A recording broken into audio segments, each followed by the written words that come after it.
You've drifted, haven't you? Between the person you once dreamed of becoming and the one you've quietly settled for, there's a silent distance. No one sees it, but you feel it. Waking up a little later, breaking another small promise to yourself. And one morning, you realize you've drifted away from who you truly are.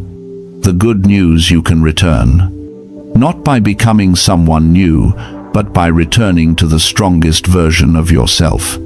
The one still inside you, buried under comfort, delay, and noise. Today, we're not talking about motivation that fades. We're talking about inner discipline. About 8 Stoic practices you can use right now to rebuild your life. Quietly, consistently, without applause. Just small acts done with intention that change everything. Ready? Let's begin. 1. Train the body. Liberate the mind. No philosophy survives for centuries if it stays trapped in the mind. The Romans didn't just speak Stoicism, they lived it. Marcus Aurelius once wrote, "Discipline your body strictly so it never betrays your mind." Think about it. How many times has your body turned against you? You swore you'd wake up early, but your hand silenced the alarm. You promised to eat clean, yet your cravings won the argument. You wanted a quiet hour with a book, but your fingers scrolled instead. Physical discipline isn't about vanity or muscle. It's a ritual of self-command. It's how you remind yourself that you are in charge. Start small. A 60-second cold shower each morning.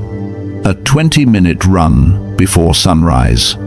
Or simply stand tall, breathe deep, and start the day without delay. Each time you conquer your body, you conquer the weaker parts of your mind. When the body learns obedience, the mind becomes free. That's why the ancient Stoics, from Socrates to Seneca, trained, fought, and sweated. Not to show off strength, but to whisper this timeless truth. Real power begins the moment you master yourself. 2. Ask for help. It's strength, not weakness. There's a lie that strong people love to believe: I don't need anyone. But Marcus Aurelius, the most powerful man in the world, wrote something different. If you are wounded while scaling the wall, call for a comrade to pull you up. Simple words, yet they shatter a dangerous illusion that self-reliance means isolation. It doesn't. True self-reliance is the courage to admit when you're struggling and the humility to ask for help. When you seek a mentor, ask an honest question or share something you're afraid of. You are not being weak. You are practicing courage. Because Stoicism was never against emotion, it was against ego. It teaches us to break down the walls of pride and replace them with bridges of wisdom. Think of a soldier on the battlefield. He is strongest, not when he fights alone, but when he trusts the brother beside him. Life works the same way. You will not reach the summit if you're too proud to ask for directions. So when you need help, don't hide. Don't let shame silence you. Asking for help is not surrender. It's refusing to give up. And sometimes, the moment you open your mouth, the world opens its arms. 3. Read less, learn deeper. Seneca once said, "Many brilliant minds have been ruined by their obsession with useless knowledge." And look around, we're living in the age of infinite information and empty understanding. You can read hundreds of books, listen to thousands of podcasts, but if you never stop to digest what you consume, it's all just data, not wisdom. The Stoics taught, read less, but read right. Every book, every sentence, treat it like a conversation with a master long gone. Underline, reflect, test, rewrite. Then live what you've learned, even for a single day, before moving on to the next thing. Forget reading 50 books this year. Choose three. Three that you'll return to, revisit, apply. Because knowledge doesn't change your life, practice does. Marcus Aurelius didn't write meditations to sound wise. He wrote it to train his soul every night, every morning, to be a better man. So, if you remember one thing from this, remember this. Don't read to know more. Read to become less ignorant. That's the essence of Stoicism. Not to fill your mind with words, but to empty it of foolishness. 4. Walk, the oldest medicine on earth. When your mind feels chaotic, when you're stuck, when life feels heavy on your chest, step outside and walk. No headphones, no phone. Just you and your breath. This isn't exercise, it's a ritual of cleansing. Seneca once wrote, "We should take walks in the open air so that the mind may be nourished and refreshed." And Kierkegaard confessed, "I have walked myself into my best thoughts." They understood something modern science only recently proved, that every step slows the mind, and every breath invites awareness back in. As you walk, thoughts begin to loosen their grip. You stop analyzing and start feeling. The wind brushes your face, light filters through the trees. Your footsteps merge with your heartbeat, and suddenly, the thing you feared feels smaller. Walking doesn't erase your problems. It erases the illusion that you can't handle them. So make walking your daily ritual. 10 minutes in the morning, 20 in the evening. No one is ever too busy to step outside. Some people just forget. That peace is always waiting. Out there. 5. Focus like a Roman. People are not short on time, they're short on focus. Marcus Aurelius wrote that nearly 2,000 years ago, and today, it's truer than ever. You're not distracted because you're weak, you're distracted because the world is built to steal your attention. Notifications, news, social media, even the emotions of other people. Every time you react, a piece of you is pulled away. The Stoics taught us to return to one thing, the task right in front of you. Do it as if it were the last act of your life, with focus, with precision, with respect. Create your own zone of silence, 30 minutes a day. No phone, no messages, no reflexes. Just you and the work that matters. That's how you reclaim your power, minute by minute, breath by breath. Focus isn't easy, it's warfare. But every time you hold your attention, you're declaring something powerful. I choose to command my mind, not be a slave to noise. And that is the act of a Stoic warrior, standing calm and unshaken. In an age of chaos. 6. Break the chains, be a slave to nothing. Seneca once wrote, "He who is a slave to desire is chained as tightly as one bound in iron." And today, those chains no longer rattle, they vibrate. They're made of habits.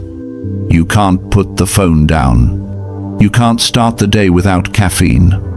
You can't relax until you've checked your notifications. But freedom, real freedom, isn't doing whatever you want. It's needing nothing. It's the power to say no. Try it. 1 day without social media. 3 days without complaining. A week without sugar or caffeine. At first, it burns, you itch, you feel restless.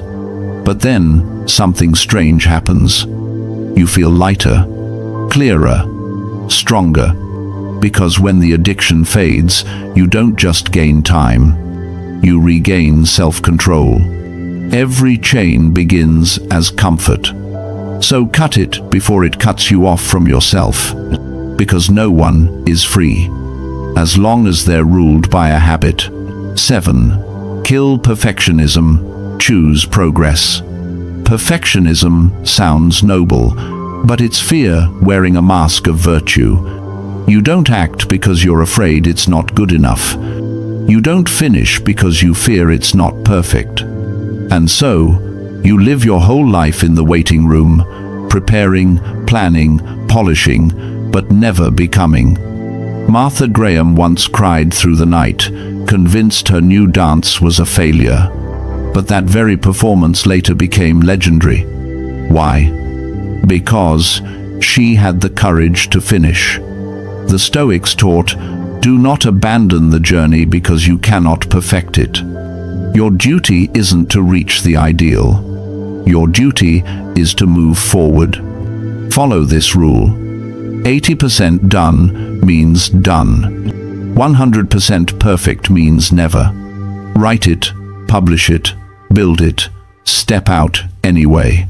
Perfection is a wall. Progress is a window, and you will only see the sky when you dare to open it. 8. Choose one word and live by it this year. Seneca said, if a man does not know to which port he sails, no wind is favorable. A new year doesn't need 10 goals. It needs one word. One word to anchor you, to remind you where you're going. Choose that word. Maybe it's discipline because you've scattered your energy too thin. Stillness because you've been lost in chaos. Courage because fear has kept you standing still. Or less because you're drowning in too much of everything. Write it down. Put it on your wall. Make it your phone screen. See it every morning and ask yourself, am I living by this word today? Just one word, but it can become a compass. A quiet reminder that steadies your mind amid the noise. Don't choose a word because it sounds nice. Choose the one that shakes you. The one that exposes what you've been missing most. Because you can begin again anytime. You don't need a special day or a grand ceremony. You only need this moment. Because this moment, right here, is where you're reborn. Conclusion: the Stoic habit. How much longer will you wait to demand the best version of yourself? When work slows down? When the weather gets better? When life finally feels stable? Trust me, that day will never come. The only day you truly have is this one. The only hour under your control is this hour. And the smallest action you can take is to act right now. Stand up, drink a glass of cold water. Do 20 push-ups. Take a 10-minute walk. Turn off your notifications for 30 minutes and do one thing that actually matters. Text a friend you trust and ask for advice. Write down your word for the year and tape it to your mirror. You don't need a miracle to rebuild your life. You just need one decision repeated enough times. Because discipline isn't a moment, it's a pattern. And every pattern begins with a single act of courage. So if you're ready, make your choice now. Comment below just one word, the word that will define your year. I'll read it. I'll respond. And together in quiet discipline, we'll rise. Reinvent yourself in silence, in daily steps, in the Stoic way. And if this message spoke to you, share it. Subscribe so you don't lose this momentum. Because every time you return a little stronger, a little freer, a little more you. Your next chapter begins right here, right now. Let's begin. Thank you for watching.